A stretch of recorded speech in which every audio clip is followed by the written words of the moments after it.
오늘 함께 보실 말씀은 요한복음 5장 말씀입니다. 요한복음 5장 1절부터 18절까지의 말씀인데요. 이 시간에 드라마 바이블로 경청하도록 하겠습니다. 제5장. 그 후에 유대인의 명절이 되어 예수께서 예루살렘에 올라가시니라. 예루살렘에 있는 양문 곁에 히브리 말로 베데스다라 하는 못이 있는데 거기 행각 5이 있고 그 안에 많은 병자, 맹인, 다리 저는 사람, 혈기 마른 사람들이 누워 물의 움직임을 기다리니 이는 천사가 가끔 못에 내려와 물을 움직이게 하는데 움직인 후에 먼저 들어가는 자는 어떤 병에 걸렸든지 낫게 됨이러라. 거기 38해 된 병자가 있더라. 예수께서 그 누운 것을 보시고 병이 벌써 오래된 줄 아시고 네가 낫고자 하느냐? 주여, 물이 움직일 때에 나를 못에 넣어주는 사람이 없어 내가 가는 동안에 다른 사람이 먼저 내려가나이다. 일어나 네 자리를 들고 걸어가라. 그 사람이 곧 나아서 자리를 들고 걸어가니라. 이날은 안식일이니 유대인들이 병 나은 사람에게 안식일인데 네가 자리를 들고 가는 것이 옳지 아니하니라. 나를 낫게 한 그가 자리를 들고 걸어가라 하더라. 너에게 자리를 들고 걸어가라 한 사람이 누구냐? 고침을 받은 사람은 그가 누구인지 알지 못하니 이는 거기 사람이 많으므로 예수께서 이미 피하셨습니다. 그 후에 예수께서 성전에서 그 사람을 만나 이르시되 보라, 네가 나았으니 더 심한 것이 생기지 않게 다시는 죄를 범하지 말라.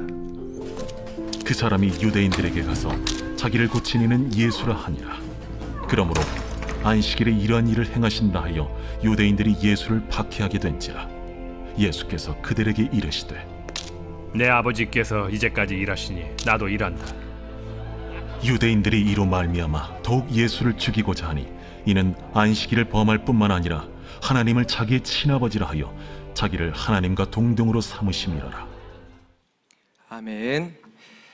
네, 우리 성경을 보면은 숫자가 특별한 의미를 가지고 사용되는 경우들이 있습니다.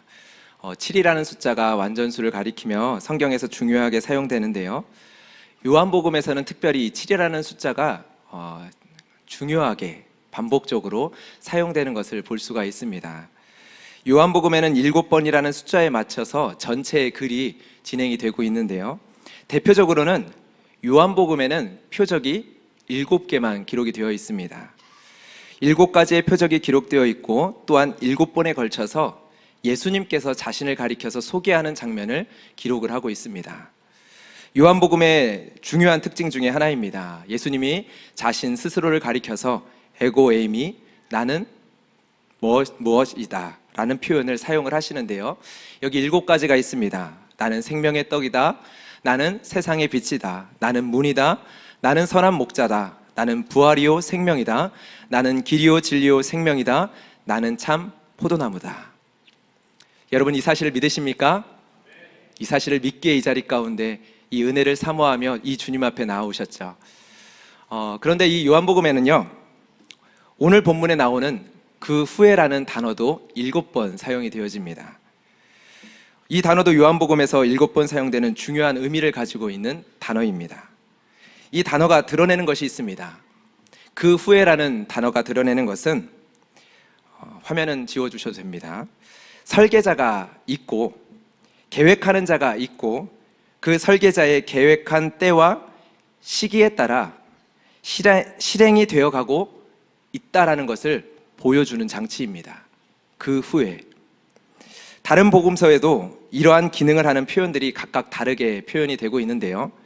마태복음에서는 그때라는 표현이 사용되어집니다. 그리고 마가복음에서는 곧이라는 단어가 사용되죠.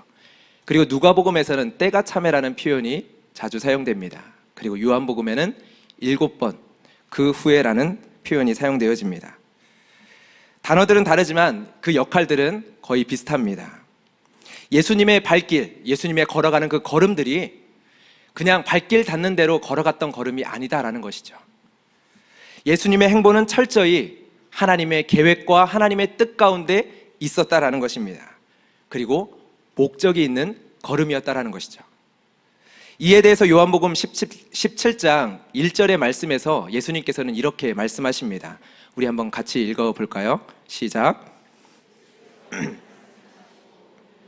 하늘을 우러러 이르시되 아버지여 때가 이르렀사오니 아들을 영화롭게 하사 아들로 아버지를 영화롭게 하게 하옵소서. 뭐라고 하십니까? 때가 이르렀다라고 이야기를 합니다. 아버지의 영광을 드러내기 위한 때, 바로 예수님의 걸음에는 이 목적을 향한 걸음이 있었습니다. 오늘 본문 사건도 마찬가지입니다. 오늘 본문 사건도 그 후에라는 단어로 시작하는 오늘 본문 사건도 우연한 사건이 아니다라는 것입니다. 이것을 말씀드리고자 함이었습니다. 우연처럼 보이는 사건, 그러나 그 안에는 하나님의 계획과 뜻이 있었고 그 계획과 뜻 가운데 예수님이 분명히 순종하며 걸어가신 걸음이 있었다라는 것이죠. 여러분, 유대의 한 명절에 예수님께서는 예루살렘에 올라가십니다. 그리고 한 38년 된 병자를 만나십니다. 우연한 만남이 아닙니다. 예수님께서 적극적인 의도를 가지고 38년 된 병자를 향해 찾아가시는 이야기다라는 것입니다. 그렇게 이해하고 바라볼 때 우리의 눈에 보이는 것이 있습니다. 여러분, 명절입니다. 명절을 맞이해서 수많은 사람들이 예루살렘 성으로 모여듭니다. 예루살렘 성에는 헤롯 성전이 있었습니다. 당시 예수님 당시에도 여전히 건축이 진행되고 있었던 매우 웅장하고 아름다운 성전입니다. 세계 각지에 흩어졌었던 유대인들이 바로 이 아름다운 성전에 모여 하나님 앞에 예배하기 위해서 들뜬 마음으로 축제를 즐기고 있습니다. 여러분, 그러한 때 그 명절 한가운데 예수님은 먼저 어디를 찾아가십니까? 베데스다 목가로 가십니다. 그 누구도 예수님을 부르거나 그곳에서 누군가가 예수님을 찾지 않았습니다. 그런데 예수님이 먼저 그곳으로 가십니다. 여러분, 베데스다 목가라는 이 목가는요, 양문이라고 불려지는 성문 곁에 있는 연못입니다.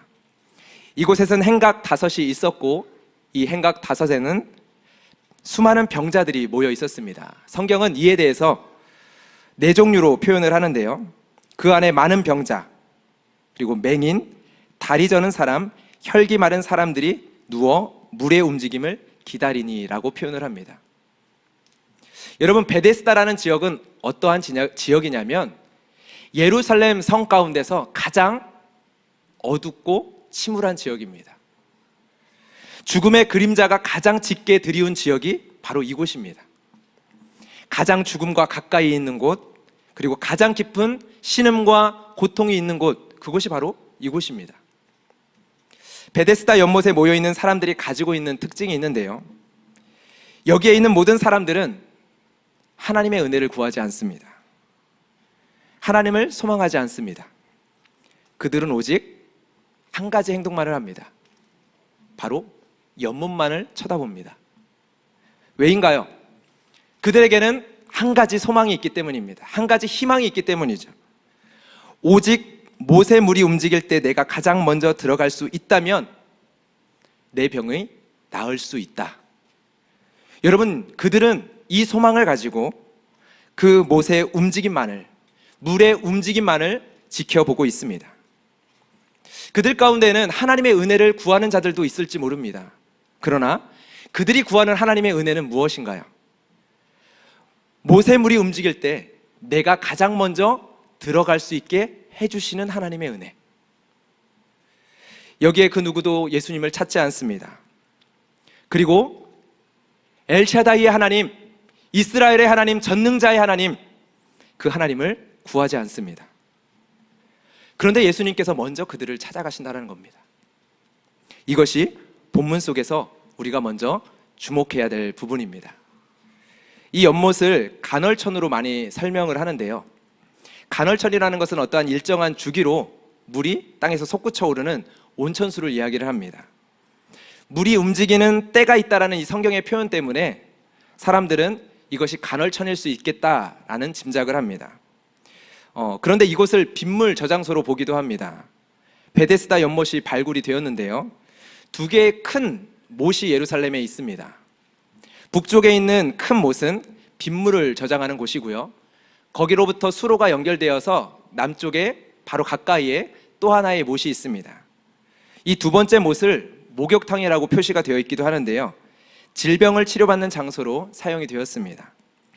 어떤 이유인지는 정확히 모릅니다. 그런데 두 번째 못의 물이 움직이는 때가 있습니다.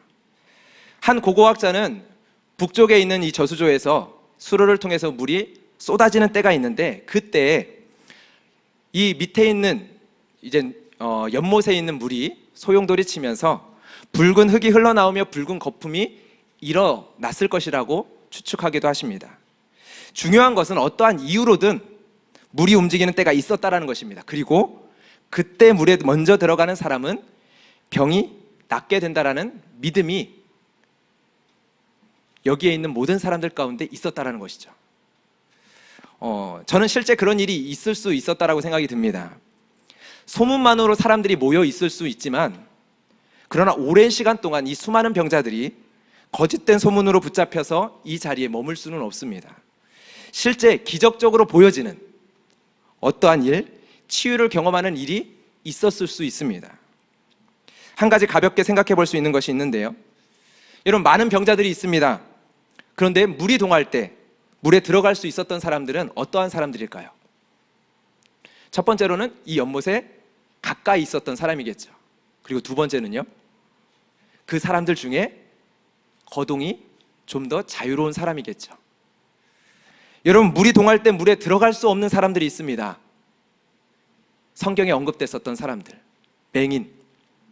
맹인들은 물이 움직이는 것을 볼 수 없습니다. 단지 누군가가 들어간 이후에 사람들의 시끄러운 소리들을 들으며 그 이후의 이야기들을 들을 수 있었겠죠. 다리 저는 사람도 마찬가지입니다.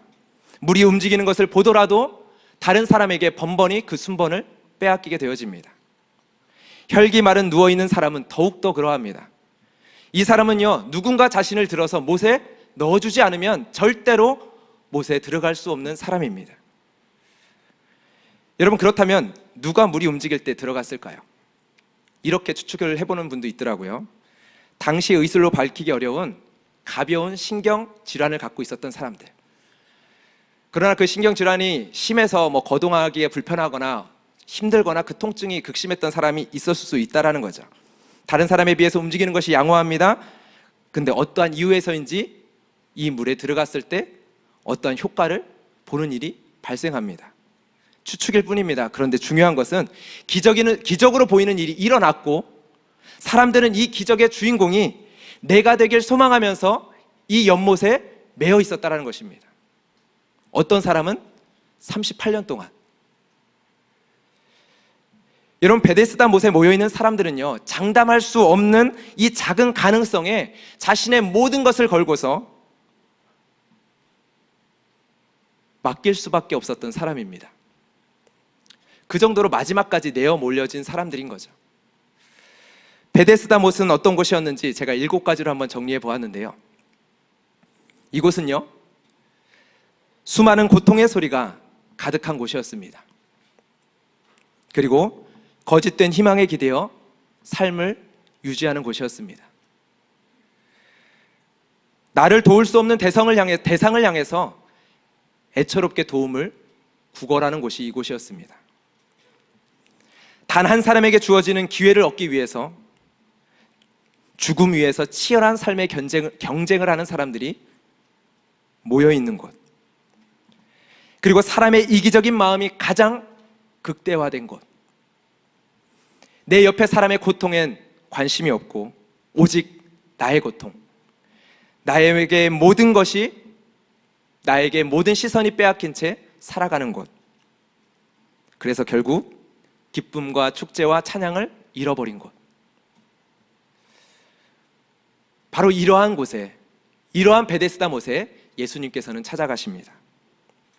유대의 명절 수많은 사람들을 뒤로하고 가장 먼저 이 병자들이 있는 베데스다 못을 찾아가십니다.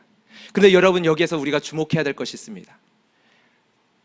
예수님은 수많은 병자들 가운데 이 38년 된 병자를 향해 찾아가셨다는 것입니다. 수많은 병자들이 있지만 예수님께서는 무리들이 아니라 그 무리들 가운데 한 사람, 그 단 한 사람을 향하여 나아가십니다. 그리고 그 한 사람을 향해, 그 한 사람을 위해 예수님께서는 베데스다 못으로 걸음을 옮기십니다. 여러분, 왜 38년 된 병자였을까요? 이름도 기록되어 있지 않은 이 한 사람, 왜 이 한 사람에게 예수님께서는 찾아가신 것일까요? 이유가 무엇인가요? 5장 21절에 기록되어 있습니다. 아버지께서 죽은 자들을 일으켜 살리심 같이 아들도 자기가 원하는 자들을 살리느니라. 아들도 자기가 원하는 자들을 살리느니라. 우리가 대답할 수 있는 대답은 여기까지입니다. 예수님이 원하셨기 때문에. 이게 이유입니다. 예수님께서 38년 동안 병이 오래된 이 한 사람을 원하셨기 때문에. 여러분, 이 말씀 앞에서 우리가 주목해야 할 점이 있습니다. 이 시간, 이 밤에 예수님께서 여러분을 원하고 계십니다. 여러분을 찾고 계십니다. 여러분에게 다가가기를 원하십니다. 여러분, 이 사실을 믿으십니까? 이 사실에 대한 믿음과 기대와 확신이 오늘 이 밤에 주님 앞에 나아가는 데 있어서 우리에게 가장 먼저 필요합니다. 요한복음 5장 44절의 말씀을 보면요, 예수님께서 비판하시는 무리들이 있습니다. 여러분들이 한번 읽어주시겠습니까? 시작.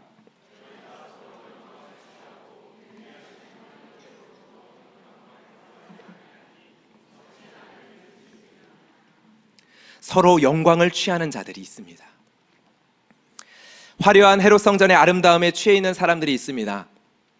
성전 안에 있어야 될 하나님의 영광은 잃어버린 지 오래인데, 그런데 껍데기만 남아있는 그 성전을 바라보면서 환호하는 자들이 있습니다. 자신들이 쌓아올린 율법의 기준, 그 안에서 자신들은 안전하다, 아니 자신들은 완전하다, 깨끗하다 이야기하는 자들이 있습니다. 자신들은 괜찮다, 율법과 종교에 열심히 있지만 정작 자신의 삶에는 하나님의 영광을 잃어버렸는데도 그것을 알지 못한 채 신앙의 껍데기만 남아있는 자들, 신앙의 껍데기만 있는 그 성전을 바라보며 환호하는 자들이 있습니다. 하나님께로부터 오는 영광이 아니라 서로의 영광을 취하는 자들, 예수님께로 비판을 받는 자들입니다. 예수님은 그들을 뒤로하고 38년 된 병자를 찾아가십니다. 껍데기조차 부셔진 사람들, 무너진 사람들, 그 무엇에도 소망을 둘 수 없는 사람들,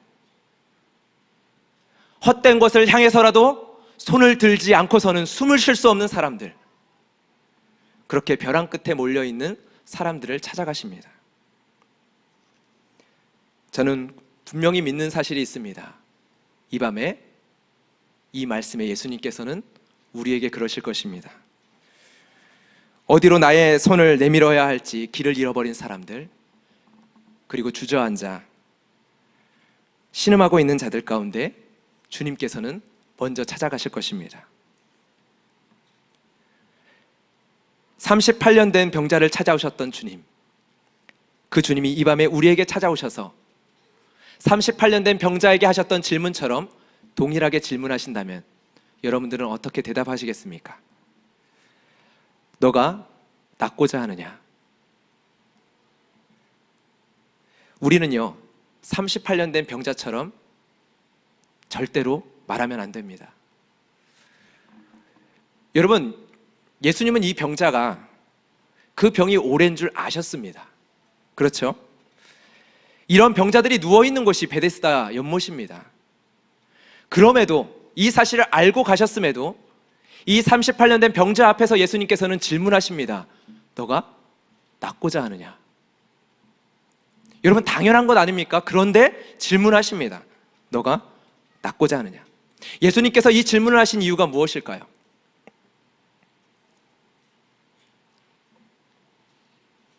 너에게 낫고자 하느냐 질문하실 수 있는 존재가 누구이십니까? 이 세상이 포기한 질병, 이 세상의 어떠한 수단과 방법으로도 해결할 수 없는 질병, 그 질병을 앞에 놓고 너가 낫고자 하느냐 질문하실 수 있는 존재가 여러분 어떠한 분이십니까? 더 이상 희망이 없고 더 이상 길이 없고 더 이상 회복할 수 없다고 말하는 그 상황 앞에서 너가 낫고자 하느냐? 물어올 수 있는 존재가 찾아와 질문하십니다. 너가 낫고자 하느냐? 그분 앞에서 너의 잃어버린 소망, 너의 무너져버린 믿음, 너의 좌절된 그 마음을 일으켜 세울 수 있겠느냐라는 질문입니다. 낫고 싶습니다. 아닙니다. 이 대답을 듣고자 하심이 아닙니다. 그것보다 먼저인 것이 있죠. 먼저 듣고 대답해야 될 것이 있습니다. 모든 것이 다 무너져버린 그 자리에서 들어야 합니다. 내가 내미는 손을 붙잡고 나의 손에 너의 삶을 맡길 수 있겠느냐? 여러분, 모든 소망을 잃어버린 그 자리에서 우리가 들어야 될 것이 있습니다. 너를 향해 찾아온 나를 붙잡고 나의 손을 잡고 일어날 수 있겠느냐? 여기에 대한 우리의 대답을 주님 앞에 올려드릴 수 있는 이 밤이 되기를 주님의 이름으로 축복합니다. 여러분, 그런데 병자는 이렇게 대답합니다. 물이 움직일 때 나를 못에 넣어주는 사람이 없어 내가 가는 동안에 다른 사람이 먼저 내려가나이다. 무슨 말입니까? 낫고 싶은 거야? 당연하죠. 방법은 알고 있습니다. 물이 움직일 때 들어가기만 하면 됩니다. 그렇기에 나에게 필요한 것은 물이 움직일 때 나를 못에 넣어줄 수 있는 사람입니다. 내가 이곳에 38년 동안 있는 동안에 내가 내린 결론은 그것입니다. 다른 사람들보다 먼저 나를 그 못에 던져줄 사람, 그 사람이 필요합니다. 여러분, 이 38년 된 병자는 우리에게 무엇을 보여줍니까? 여러분, 하나님에 대한 소망을 잃어버렸습니다. 잃어버린 소망, 믿음이 무엇입니까? 전능하신 하나님, 언약의 하나님, 나의 인생을 주관하시는 하나님, 아브라함의 하나님, 이삭의 하나님, 야곱의 하나님, 살아있는 자의 하나님, 이 하나님에 대한 소망을 잃어버렸습니다. 그 하나님에 대한 소망으로 찬양했었던 고백이 무엇입니까? 한나가 이렇게 노래했었죠. 죽이기도 하시고 살리기도 하시는 하나님, 높이기도 하시고 낮추기도 하시는 하나님. 그런데 그 하나님에 대한 소망을 잃어버렸습니다. 그리고 그는 헛된 것을 희망하고 있습니다. 그렇기에 내가 낫고자 하느냐의 질문 앞에 엉뚱한 대답을 합니다. 여러분, 우리는 예수님 앞에서 무엇이라고 대답해야 될까요? 너가 낫고자 하느냐? 그 질문 앞에 우리는 무엇을, 어떠한 대답을 올려드려야 할까요? 예수님께서 질문하십니다. 그리고 병자의 엉뚱한 대답을 듣습니다. 그런데 이어서 예수님께서는 엄청난 명령을 하시죠. 예수님께서 이르시되 일어나 내 자리를 들고 걸어가라. 그리고 그 사람이 곧 나아서 그 자리를 들고 걸어갑니다. 여러분, 그 병자는 자신 앞에 있는 자가 누군지 모릅니다. 그분의 이름도 모릅니다. 예수님의 말씀이 선포되자 그의 육체에는 무엇인가 분명하게 느꼈을 것입니다. 38년 동안 자신의 몸을 지배하고 있었던 그 질병이 떠나가고 내 앞에 있는 그 존재의 명령대로 내 안에 어떠한 힘이 나를 새롭게 하는 것을 느꼈을 것입니다. 그는 일어나 자신이 누워있는 그 자리를 들고 그의 명령대로 걸어갑니다. 예수님께서 이 밤에 우리에게 말씀하십니다. 명령하십니다. 우리의 대답은 여전히 믿음 없고 우리의 대답은 여전히 불완전하며 우리의 대답은 여전히 흡족하지 못하지만 예수님께서는 말씀하십니다. 먼저 찾아오신 그분이 우리의 믿음 없는 모습을 보시면서도 우리에게 명령하십니다. 내게 낫고자 하느냐 질문하실 수 있는 그분이 우리에게 명령하십니다. 너는 일어나 너의 자리를 들고 걸어가라. 여러분, 오늘 이 밤에 우리 속에서 능력으로 역사하시는 이의 역사를 따라 일어나는 역사가 있기를 주님의 이름으로 축복합니다. 나를 묶고 있는 상처가 떠나가고요, 나를 묶고 있는 죄된 습관들이 끊어지고요, 나를 묶고 있는 약함들, 내가 한계에 지어 놓았던 나의 연약함들이 깨트려지고 나를 묶고 있는 슬픔과 우울증들은 떠나가게 될 줄 믿습니다. 나의 가정을 묶고 있는 절망과 어둠들은 떠나가는 역사가 있을 줄 믿습니다. 여러분, 우리는 언제나 예배의 자리 가운데 나와 기도의 자리 가운데 나와 이것을 소망하고 이것을 기대할 수 있어야 합니다.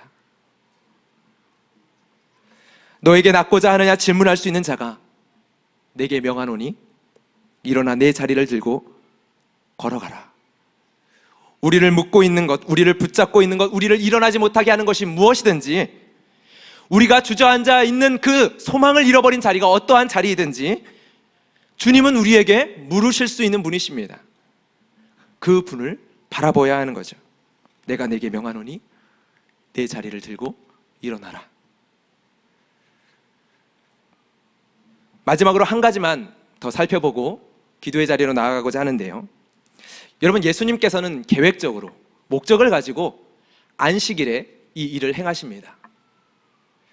그분의 뜻을 따라, 하나님의 뜻을 따라 38년 된 병자를 찾아가신 것처럼 그분의 뜻을 따라 안식일을 택하여 그를 고치십니다.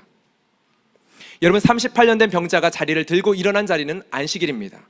이것은 당시 율법이 금지하던 것이었습니다. 자신이 거하고 있었던 자리를 정리하여 들고 일어나는 것은 안식일을 거룩하게 지키는 법에 위배되는 일이었습니다. 당시의 종교의 지도자들이 안식일을 거룩하게 지키기 위해서 안식일에 하지 않아야 될, 금해야 될 항목들을 만들었는데 바로 그 항목에 들어있었던 내용인 거죠. 자리를 들고 일어나는 것은 율법을 어긴 것이 되었습니다. 하나님의 율법이 아니라 그 당시 종교 지도자들이 만든 율법에 의하면요. 유대인들은 병 나은 사람에게 꾸짖죠. 38년 동안 병에 묶여있던 사람이 자유를 얻게 되었는데 그들은 그들이 만든 안식일의 법으로 그의 행동을 정죄합니다. 병자는 유대인들의 정죄 앞에서 자신에게 일어나 걸어가라 명령하신 그 존재의 권위를 가지고 대답을 합니다. 대답하되 나를 낫게 한 그가 자리를 들고 걸어가라 하더라. 나를 낫게 한 그가. 여러분, 유대인들은 그가 누구인지를 묻습니다. 그러나 병자는 그가 누구인지 모른다라고 대답을 하죠. 그 후에 예수님께서는 의도적으로 이 병자를 다시금 찾아가십니다. 자신을 고친 이가 누구인지, 이 안식일에 자리를 들고 걸어가라 명령하신 분이 누구신지를 이 병자에게 알게 합니다. 그 다음에 따라오는 병자의 반응은 어떠했죠? 그 사람이 유대인들에게 가서 자기를 고친 이는 예수라 하니라. 여러분, 이것은 고발은 아닙니다. 이렇게 오해하기가 쉬운데요. 자신을 정죄하고 고발하는 유대인들 앞에서 자신의 죄를 벗고자 예수님을 고발하는 장면으로 우리가 이해할 필요는 없습니다. 예수님께서는 병자에게 이렇게 이야기를 하셨죠. 너가 나았으니 더 심한 것이 생기지 않게 다시는 죄를 범하지 말라. 이 병을 고치신 그 분께서 다시는 죄를 범하지 말라 말씀하십니다. 그리고 이 말을 들은 즉시 예수님을 고발한 사람이 있었다라는 것을 성경이 보여주기 위해서 이 사실을 기록을 했다. 그렇게 볼 필요가 없다라는 것입니다. 여러분, 병자는 유대인들의 정죄 앞에서 어떻게 했습니까? 자신이 율법을 어겼다 시인하지 않았습니다. 율법은 뭐라고 말하는지 모릅니다. 당신들이 말하는 율법에 따라서는 옳지 않은지 모릅니다. 그러나 내가 아는 것은 나를 고치신 존재가 38년 동안 안식할 수 없었던 나에게 안식을 주신 그 존재가 나에게 일어나 가라 말씀하셨다는 사실입니다. 그 명령으로 말미암아 내가 일어나 걸을 수 있었고 그 명령을 따라 나는 내가 누워 있었던 그 자리를 들고 일어났을 뿐입니다. 이렇게 말한 것이죠. 여러분, 병자는 자신을 고치신 분이 예수님인 줄 알았습니다. 그리고 그는 유대인을 찾아갑니다. 안식일에 병자를 고치고 자리를 들고 일어나라 말한 자가 누구인지를 유대인들에게 알려줍니다.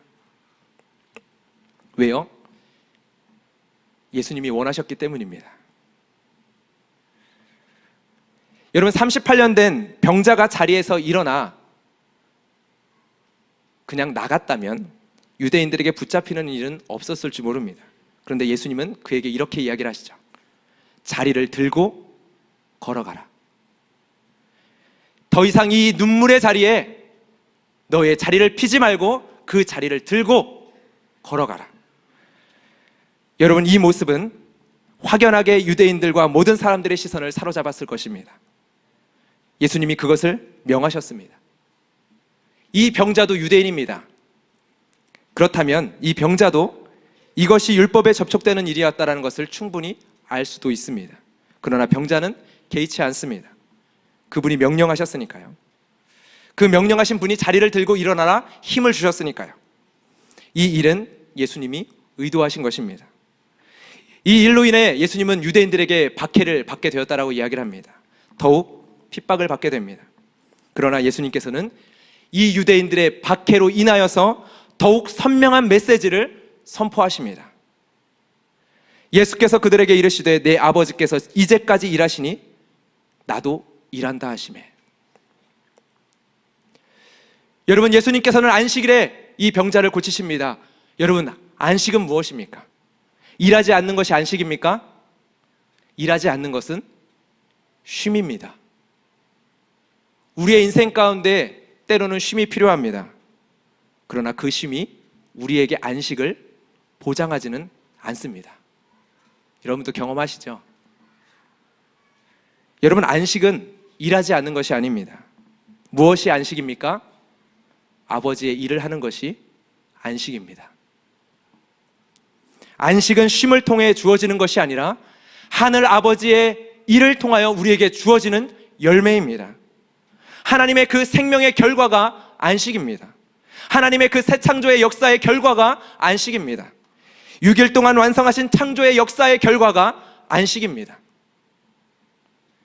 여러분, 유대인의 명절 수많은 사람들이 모여 있지만 예루살렘 성에 참 안식을 경험하는 사람은 없었습니다. 그런데 38년 된 한 병자가 참 안식을 경험합니다. 하나님의 명령, 하나님의 말씀이 선포되어집니다. 그리고 하신 말씀대로 이룰 수 있는 내 안에 능력으로 역사하시는 이의 역사를 경험합니다. 그리고 그 역사를 따라서 힘을 다해 일어나 걸어갑니다. 왜요? 그분이 나를 향하여 걸어가라 말씀하시기에. 너가 옳지 못하다 사람들은 정죄합니다. 아니요, 나는 내 속에서 능력으로 역사하시는 이의 역사를 따라 힘을 다하여 순종합니다. 나에게 낳고자 질문하실 수 있는 그 존재가, 나에게 일어나라 명령하실 수 있는 존재가, 명령하신 대로 내게 힘을 주실 수 있는 그 존재가 나에게 명령하셨기에 그 명령을 따라 힘을 다해 순종합니다. 여러분, 여기에 우리의 안식이 있습니다. 여러분, 믿으십니까? 이것이 우리의 이 밤의 고백이 되기를 주님의 이름으로 축복합니다. 여러분, 이 밤에 아버지께서, 우리 하나님께서 일하고 계십니다. 그리고 예수님께서도 일하고 계십니다. 그 일에 주님께서는 우리를 초대하십니다. 기도를 통하여.